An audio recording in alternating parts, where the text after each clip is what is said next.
Hello there. Uh, as you might know, I do this at night, usually. And it just so happens we have a few minutes left, but by the time I post this, it'll be after midnight. We have just a few minutes left of National Colorado Day. Um, since I'm a Coloradoan, I have a couple things going for me here. One, I got my You Need Pie shirt on from Estes Park. I got my CSU hat on.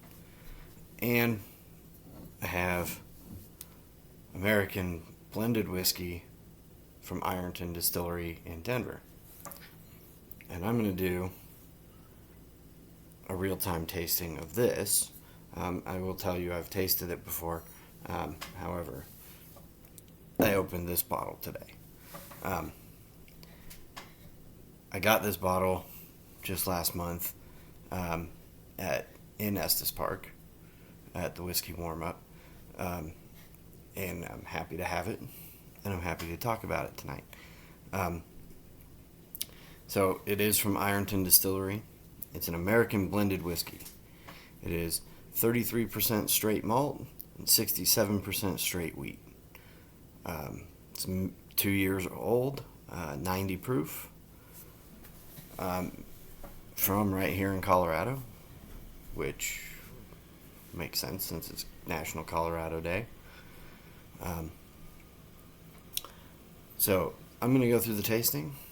I'm not going to take up a lot of your time, but I figured I'd celebrate National Colorado Day with a few Colorado things. So, starting with the color, it's got a pretty good gold color going on. Again, the light that I'm using here is not great for seeing that, but that's okay. So, on the nose, I immediately get the wheat, followed by the smoke from the barrel, and the malt comes in right behind that.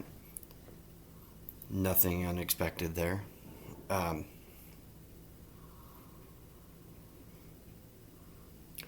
But I do get rose, specifically rose, and maybe it's because in the past few weeks I've had a lot of dishes with rose incorporated. Maybe I'm just keeping that in my head. I get honeycomb, which, a lot like honey, but in my thinking, it's a little bit more complex than just honey. It's not as floral as honeysuckle, but it's a good smell. I don't mind it.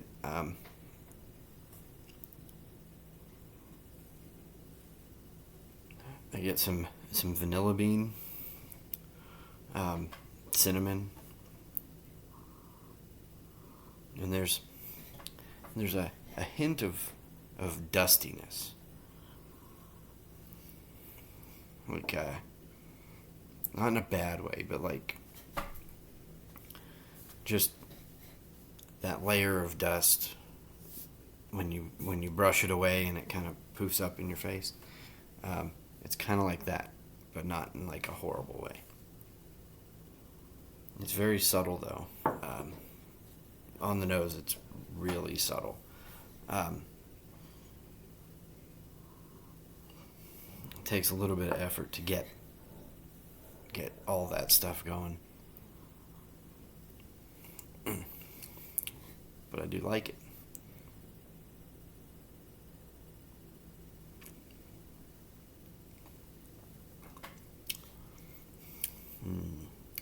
So, right away, this is smooth.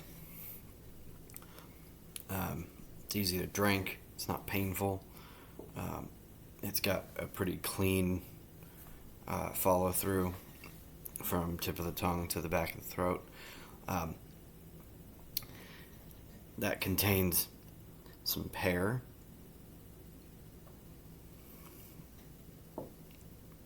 I still get that honeycomb comes through on the palate as well. Um, the floral note is not as rosy as it was on the nose, but it's still got that floral note hitting. Um,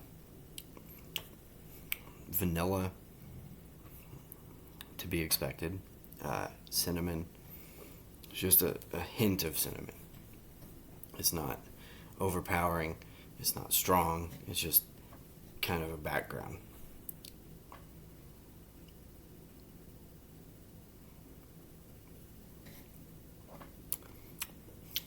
A slight citrus note.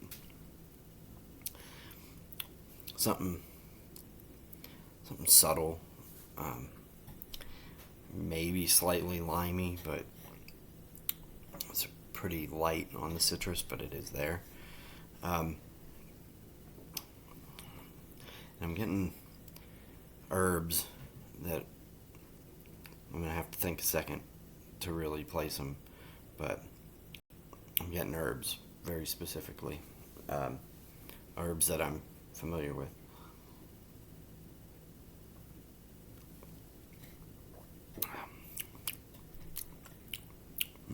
There it is. A little bit of rosemary, and some oregano, but also a slight kind of mintiness.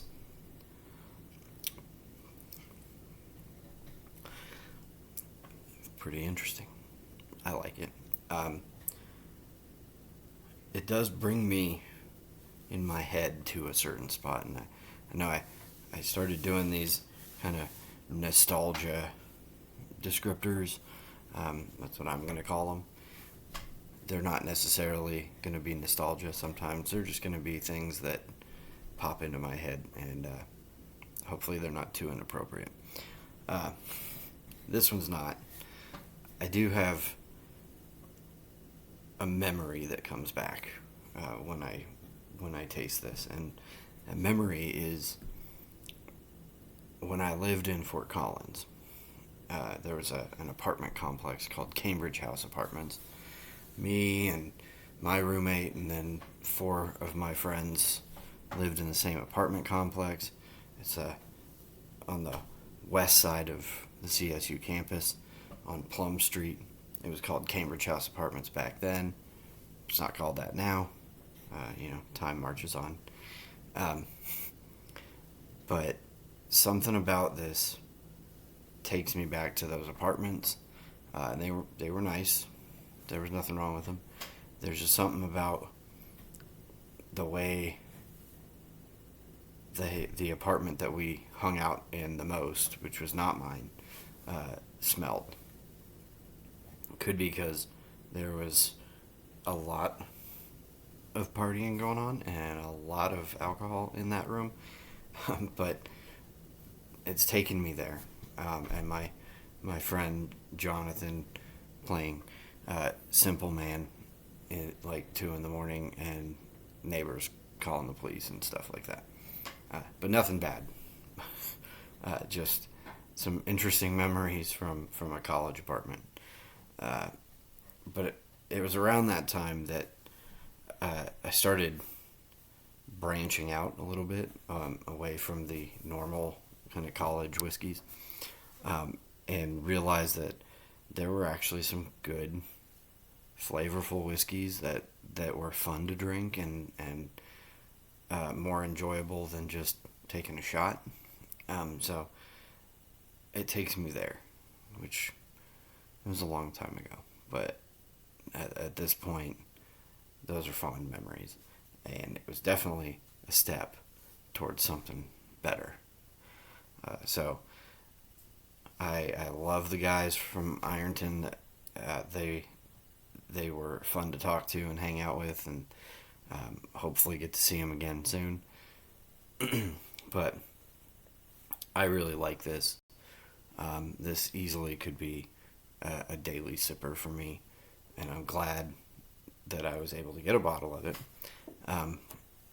from them while I was actually speaking to them, so that was pretty cool. But my hat's off to them, because I give this about an 8.5 out of 10. um,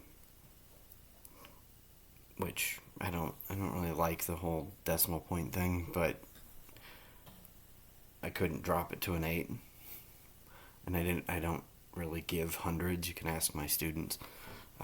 I don't give hundreds, so 8.5 is a really good grade for me. And for what the price is, if I had paid for this bottle, that'd be a pretty good value. Because what I've been able to find it for was about $30. Um, like I said, I got this from them, and it was on a trade, so hopefully I didn't just get anybody in trouble, but it was on a trade. So for the price I paid, that's a pretty amazing cost effectiveness for this bottle because it's really good and it was free-ish. Granted, I had to take something out of my own inventory, but that's okay.